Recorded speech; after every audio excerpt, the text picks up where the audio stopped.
Bonjour, vous allez visionner donc une vidéo qui appartient à un article et qui lui-même appartient à un ensemble, je dirais, d'articles qui ont été regroupés sous forme de cours dans le blog 345D, le rassemblement.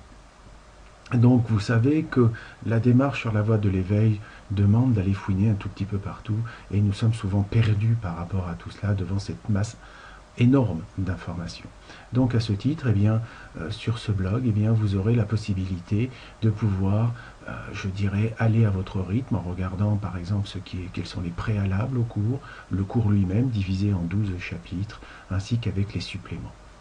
Donc pour les autres parties, vous aurez l'occasion de découvrir quand vous y viendrez. Donc n'hésitez pas, quand vous aurez visualisé cette vidéo, d'aller visiter le lien de l'article lui-même et ensuite, ce sera à vous de faire votre propre chemin selon votre cœur.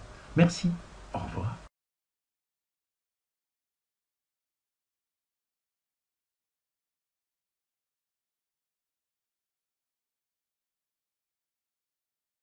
Bonjour, bien nous voilà repartis pour un nouvel article, une nouvelle vidéo. Et là, je vais commencer par une petite récapitulation associative que je nomme pour les nuls. En effet, de temps en temps, il est quand même bien de se rappeler un tout petit peu sur quelle structure je suis parti pour vous expliquer une chose un petit peu plus complexe qu'il n'y paraît. Voilà, donc sur la colonne de gauche, on peut constater qu'il y a les différents soi dont je vous ai régulièrement parlé. Là, j'ai fait le résumé du résumé, c'est-à-dire que, en fonction des couleurs, je vous ai mis, je dirais, les autres interprétations selon le point de vue dans lequel on se place. Donc d'abord, dans un premier temps, il y a toujours ce soleil central qui est Alcyone, le soleil, le système solaire, et on voit qu'il y a une séparation, puisque ici, entre Urantia Gaïa et notre système solaire, nous avons 12 dimensions, dans laquelle notre partie masculine, ce qu'on appelle le petit soi, est incarnée. Donc cette partie masculine possède elle-même deux parties, une qui va être, je dirais, masculine, par rapport à notre esprit directeur, et qu'on appelle le véhicule. Donc ce soi inférieur est bien sûr appareillé au soi supérieur. Et l'ensemble de ces deux petits sois fait bien sûr le petit soi. Donc quand on parle du véhicule, on peut parler du double. Quand on parle du corps et de l'âme, l'âme, grosso modo, quand on prend la vision, je vous le rappelle, 5D, l'âme va correspondre à votre soi supérieur, c'est-à-dire à toute la partie invisible qui vous cause à travers, bien sûr, votre partie visible. Donc on a toujours un féminin qui cause à un masculin. Alors je vous ai mis la version, je dirais, un peu catho, concernant la vision, on va dire, religieuse des choses. Ici c'est le pécheur, quoi. Ensuite, toujours en vision religieuse, le grand soi correspondrait à Dieu, tout simplement. Et nous avons fait un distinguo, un petit peu plus, entre le grand soi énergie, qui est la partie masculine, on peut dire, du grand soi, et le grand soi essence, qui est la partie féminine, que l'on appelle généralement la source. Et pour compléter, l'un, c'est le grand soi plus le petit soi. Donc ce qui veut dire que nous, en termes d'entité, nous nous baladons dans cette galaxie entre 24 dimensions de base, où il y a une partie incarnée et une partie non incarnée. Parce que effectivement, cette partie-là, elle est incarnée, elle est en nous. Voilà. Donc, ça c'était un rappel, donc avec les trois moteurs, vous connaissez les dimensions, il n'y a plus rien à dire là-dessus. Et ensuite, les espaces-temps, on voit que les espaces-temps, sont effectivement des moteurs qui vont reprendre le côté masculin et le côté féminin, où on voit que ce côté féminin, ce qu'on appelle le temps ici, est une vibration. Alors qu'ici, le côté, on va dire, bleu est plutôt, je dirais, une structure. Donc la matière, donc le côté masculin. Donc on a bien des moteurs en action avec différentes couches d'oignons. puisque il y a effectivement une séparation entre, je dirais, chaque espace-temps, sachant qu'on verra que ces espaces-temps vont, par rapport à cette figure que je vous ai représentée ici, vont s'intercaler entre chaque couche d'oignon. Vous voyez, ça, ce sont des couches d'oignon. Alors, bien sûr, ça a la forme d'un tore, qui est imbriqué avec plusieurs dimensions à l'intérieur. Et donc, ici, eh bien, chaque espace-temps vient se coller entre ces deux parois. Donc, nous allons voir que plus nous allons vers la densité, c'est-à-dire plus nous sommes dans les basses vibrations, plus nous sommes dans les couches extérieures, c'est-à-dire celles qui sont le plus loin du centre. Et donc forcément, eh bien, ce que l'on voit par exemple comme l'univers, on le verra quand on voit l'univers, eh bien nous ne voyons que en fait cette espèce de bulle qui est tout autour de nous et qu'on dit c'est le cosmos. En fait, c'est une densité inférieure que nous pouvons voir et elle nous paraît totalement, pratiquement, on va dire à l'œil nu, inamovible. Elle est fixe. Et pour cause, puisque je vous rappelle que plus nous sommes dans une enveloppe extérieure, et plus le temps, entre guillemets, est faible en termes d'écoulement, et où la matière va être relativement, enfin, a priori, stable. Donc plus nous allons à l'intérieur, plus ça gigote vite, on va dire. Et plus ça gigote vite, plus il se passe un temps, enfin, entre guillemets, le temps que vous vivez vous paraît long, enfin, ou court, ça dépend comment on voit les choses, mais par rapport à la couche qu'il y a en dessous.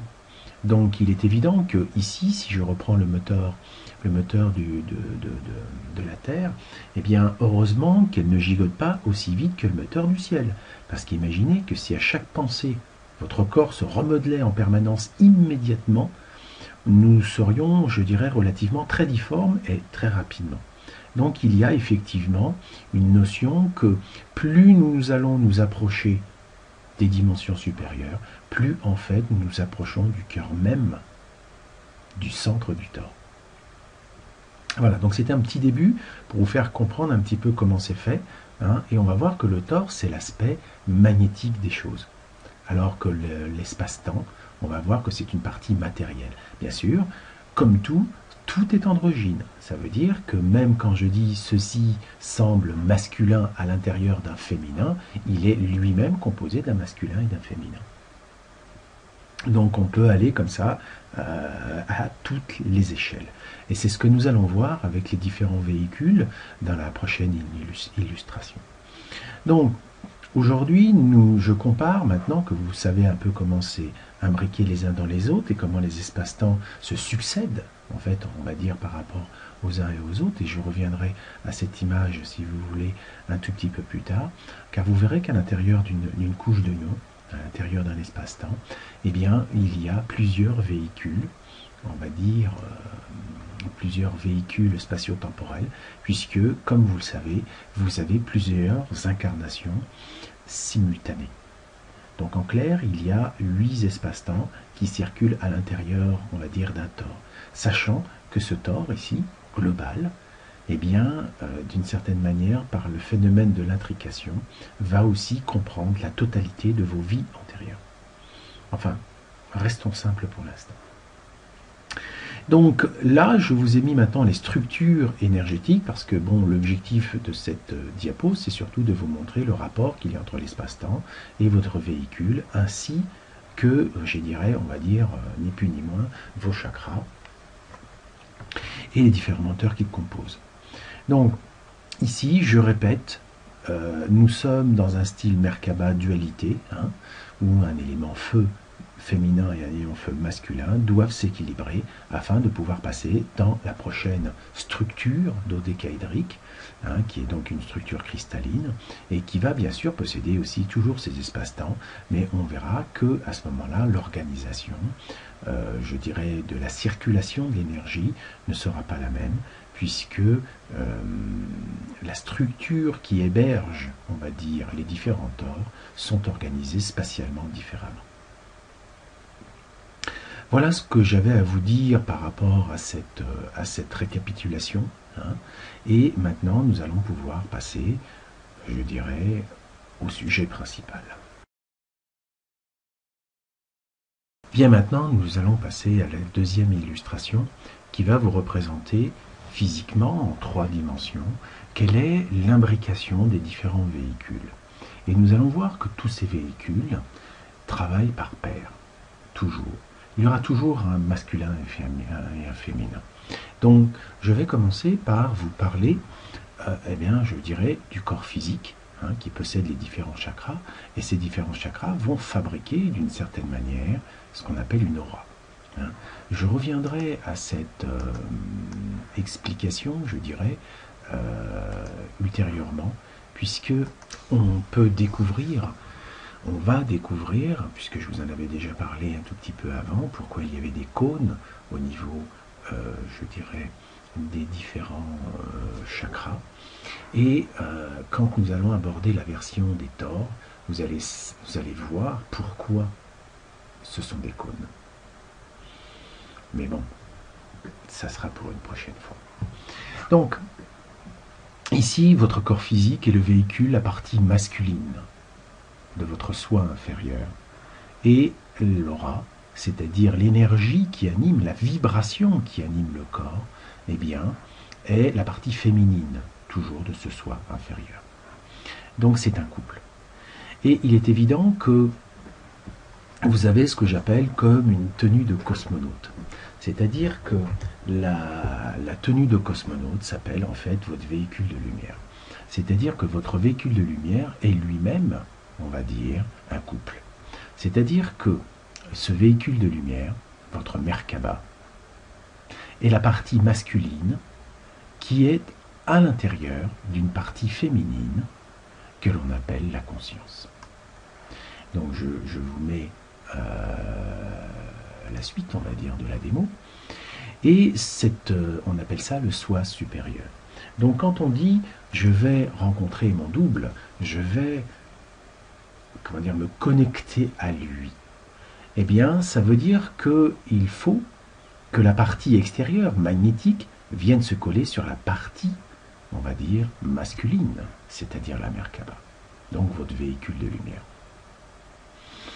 Et donc, vous faites le lien à ce moment-là. Donc, cette tenue de cosmonaute, eh bien, elle vous attend et elle a, on va dire, une certaine taille.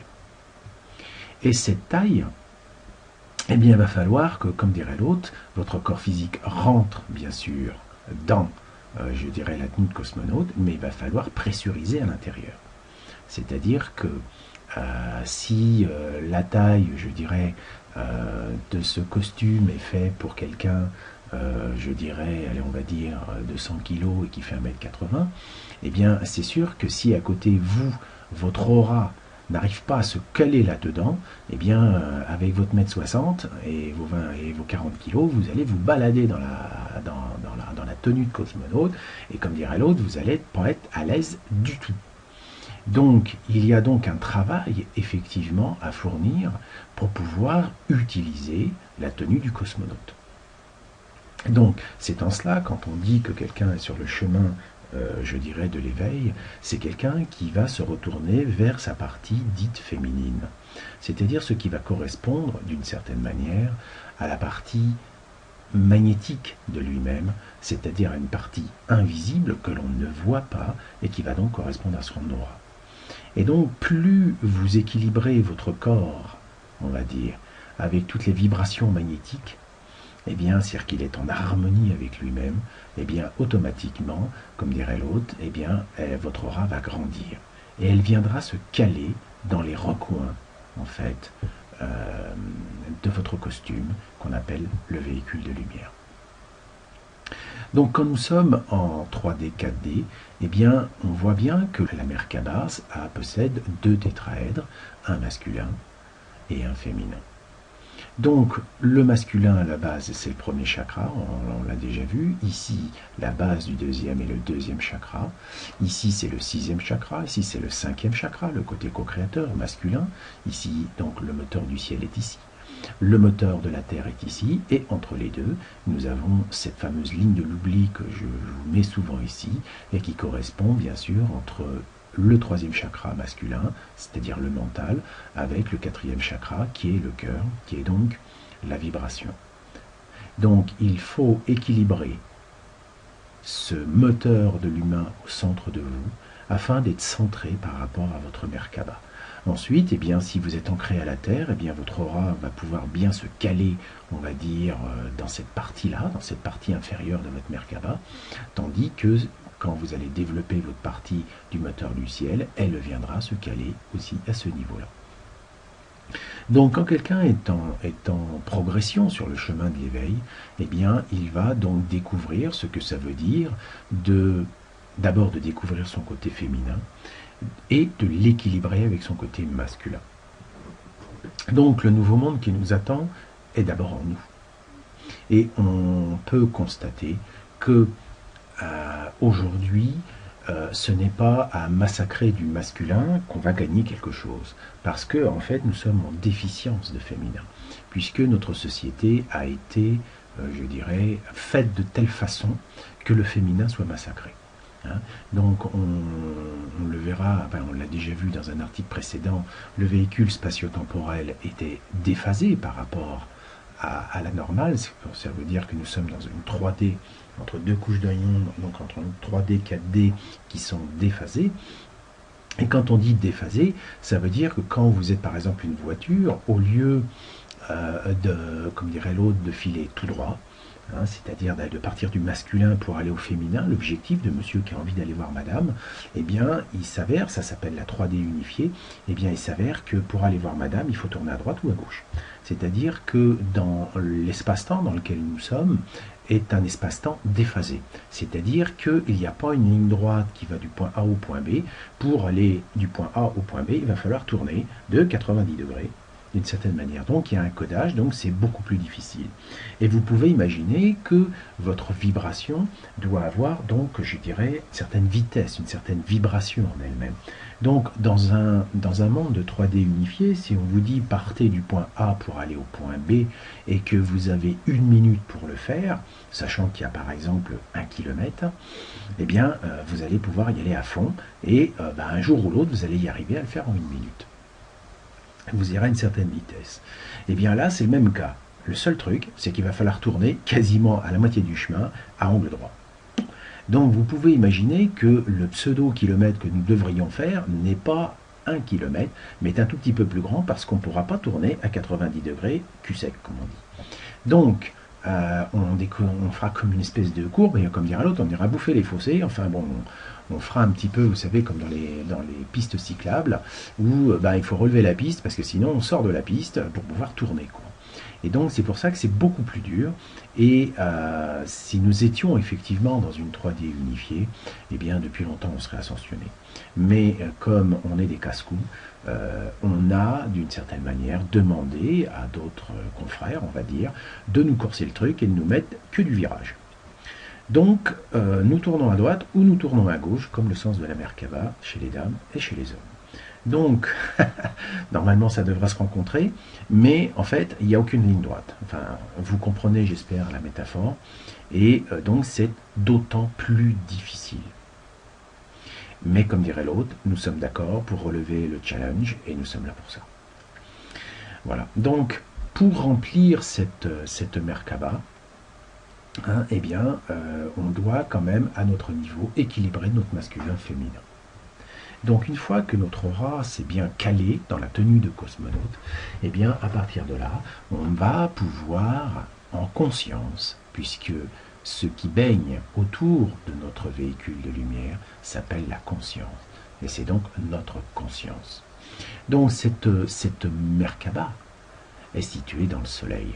Donc si je reviens à la figure précédente, eh bien vous pouvez voir qu'effectivement le soi inférieur, voyez, et le soi supérieur, ici, sont bien collés par rapport au soleil. Donc ici vous avez d'une certaine manière votre véhicule de lumière qui était stationné ici, et puis vous étiez sur Terre. Et donc, en faisant la démarche vers votre soi supérieur, eh bien, vous faites en sorte que votre costume s'approche de vous. Donc, ce voile de l'oubli tombera, tôt ou tard. Mais ce voile de l'oubli que nous avons ici, que j'appelle le deuxième voile de l'oubli, tombera à la seule condition que vous puissiez faire tomber, je dirais, celui-ci aussi. Les deux sont reliés. hein. Et on peut dire que ce déphasage que nous avons a été introduit ici. C'est-à-dire que pour aller voir la partie féminine de nous-mêmes, pour aller du point A au point B, eh bien, nous avons été tordus, on va dire. Hein. Donc voilà pourquoi on a de la difficulté, d'une certaine manière, à pouvoir communiquer avec notre soi supérieur. Voilà, donc c'était pour un petit détail supplémentaire. Donc le soi supérieur, c'est donc votre Merkaba et donc la conscience. Donc vous baignez en pleine conscience. Et donc si vous baignez en pleine conscience, ça veut dire que vous devenez responsable de la moindre chose que vous allez émettre. C'est une conséquence. Ensuite, eh bien, nous allons voir le troisième couple qui est constitué, on va dire, d'une figure géométrique masculine que j'appelle le véhicule spatio-temporel, et donc qui va correspondre encore à la partie, on va dire, matérielle, puisqu'elle est géométrique, donc on sera dans un féminin, mais un féminin, on va dire, matérialisé. Et donc c'est cette partie géométrique. Et cette partie géométrique est forcément elle-même entourée par une partie féminine, magnétique, auquel on ne coupe pas. Vous comprenez? Donc j'espère que vous comprenez. Et donc ceci, eh bien, nous l'appelons, dans notre vocabulaire classique, nous l'appelons simplement la source. C'est-à-dire notre grand soi essence, c'est-à-dire la partie féminine, donc informe, celle qui n'a aucune géométrie, qui n'a rien du tout, et qui correspond donc à la partie du grand soi essence.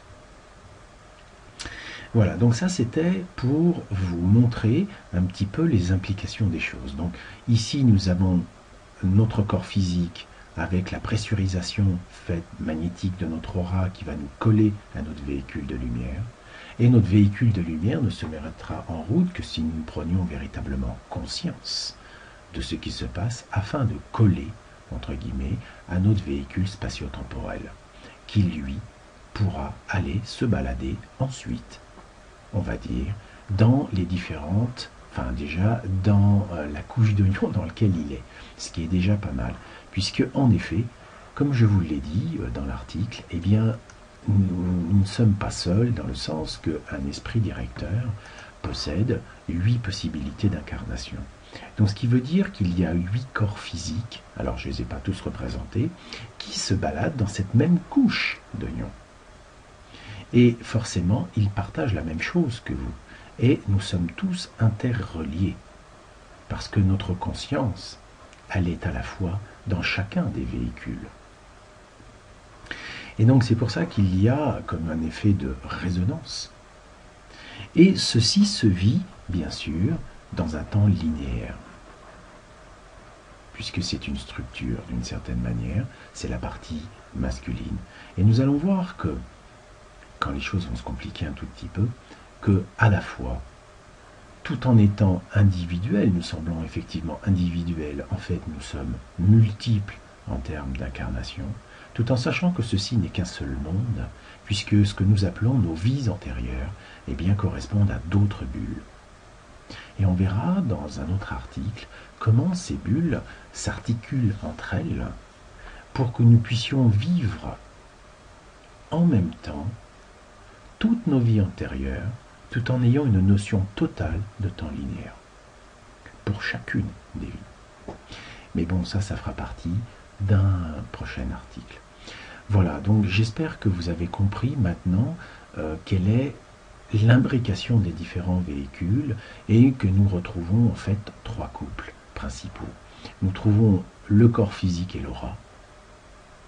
Nous trouvons la Merkaba et la conscience, qui correspond au soi supérieur. Et nous avons le couple au-dessus, qui est le véhicule spatio-temporel avec la source, le grand soi essence. Voilà. Donc c'était tout ce que j'avais à vous dire pour aujourd'hui. Et puis je vous dis donc à la prochaine vidéo. Merci, au revoir.